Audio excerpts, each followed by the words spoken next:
Students find the modules immensely helpful. They're doing a lot of work in this course, preparing to sit for the examination.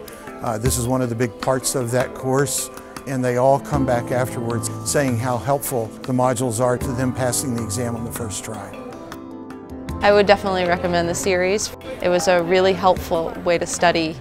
I could do it wherever I wanted, whenever I wanted, at a time that fit my needs.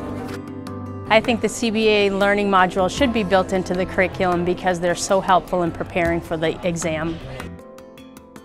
When I provide supervision for an applicant who's going to be taking the BCBA exam, I recommend that they use the BDS modules.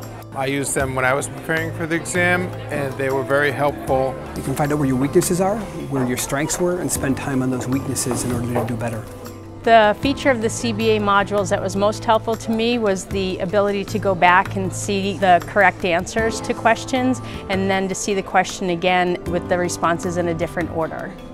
They let you practice in the context of the exam, but they go back and explain the principles. I think I've become a better practitioner from the CBA modules. They really refined and enhanced my fluency with the basic principles that I can now very easily apply to any clinical situation I'm in. I really had to learn to interpret answers and to figure things out, and a lot of what I do is problem solve. It's one thing to know the terminology, it's another thing to practice using it. The learning module certainly gave me an incredibly comprehensive insight into many of the areas that were touched upon in my graduate work.